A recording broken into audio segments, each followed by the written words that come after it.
For scene 3, we return to Friar Lawrence's cell, where Romeo is hiding with Friar Lawrence, surprise, surprise, and they learn of the prince's edict. And Romeo is like, I wish he'd said I was dead. Now I'm alive, but I still can't be with Juliet. If I were dead, if I had to be dead, I would die immediately. I wouldn't have to live out my life without seeing her again. My life sucks. And as is expected, the friar's like, hey man, you're alive. He spared your life, man. Don't worry, I'll figure a way out of this. It definitely won't be an overcomplicated plan that will result in both of you dying. Some more foreshadowing there. And anyway, we end up with the nurse walking in. And the nurse is just like, hey, Juliet's really upset. And she's really upset. And Romeo is now like, he's even sadder now. And he's now starting to talk about suicide. And the friar's like, hey, dude, quit being so weak, okay? How about after a night with Juliet, you flee to Mantua, where you can live until your marriage is known, and then, with the families reconciled, you can be pardoned, and everything works out great. If only I would follow this plan. More foreshadowing.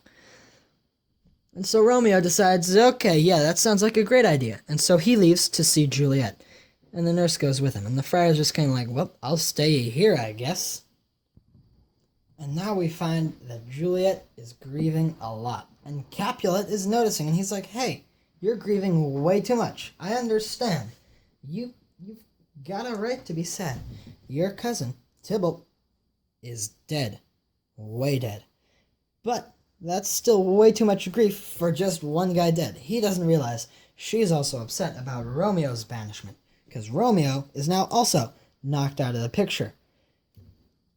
But his solution is for her to marry Paris, this guy again, in 3 days. That's right, just 3. This is his attempt to divert the tension and stress and grief, which it's somewhat hilarious that this is going to do the exact opposite. Because she's already married to Romeo. Which, it's a big problem today. Now, it's always a big problem if you marry 2 or more people. It's just kind of, it's frowned upon. It's bad. So, yeah, that's not going to cause any big problems at all. Now we start scene 5. The last scene where good things are actually still happening. So, Juliet and Romeo are now bidding a farewell. Reluctantly, but they still have to, because if Romeo's still here, off with the head, French Revolution style. Or, some other way of execution. But I like to think of it as a guillotine. Anyway, Romeo then leaves for Mantua, because the nurse had walked in and said, hey, Lady Capulet's on the way. Get out of here, boy. Go. And then in walks Lady Capulet, and she's like, hey, Juliet, guess what? What? You are going to be married to Paris in 3 days. How's that sound? No, are you kidding? No, that's way too hasty. No way I'm getting married to that guy. Also, I'm already married. What? No, nothing. I'm just muttering under my breath. Okay. Alright. Hey, what was all this I heard? You're not going to get married to a guy you haven't met much, and we're arranging the marriage for you without your consent in only 3 days? You're not going to do it? Ugh, I'm so disappointed in you, daughter. You are such a disappointment to this family. I can't stand it. And the 2 parents walk out angrily, and the nurse is like, hey, don't worry about it. Just forget about your marriage to Romeo. No one else knows about it but the 3 of us. Okay, 4 of us forgot about Friar Lawrence. No one else knows. Okay?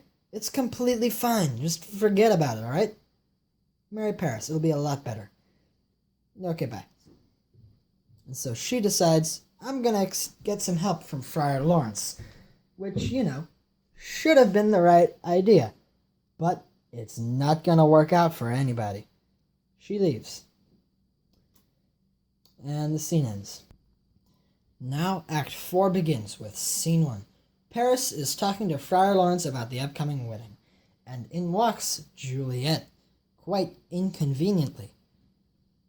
And Paris tries to be courteous, but Juliet deflects all the courtesies. She's like, heck no, I'm still not marrying that guy. Heck no, no, no, no, no, no. And then Paris just kind of awkwardly leaves.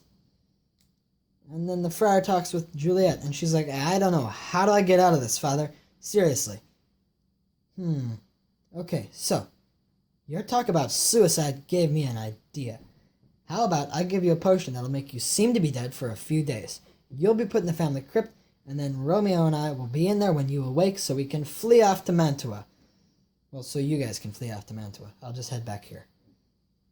Okay, that seems like a really bad idea. Can't you just have the two of us get... Can't you just tell them that we're married? You're a priest, dude. You speak on behalf of God. Nah, I like my idea better. And so it was. The worst plan in human history was approved. Here we come upon the Capulet household. Everybody busy planning the marriage. Everyone, and I mean everyone, is excited.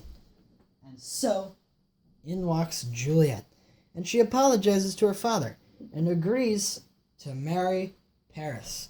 And Capulet, in another one of his genius moves, which will helpfully... Okay, it really doesn't accomplish much, but he moves the wedding up a date, so it's actually tomorrow morning. Great move on your part. Great move. And so, with all of this in place, we cut to scene 3.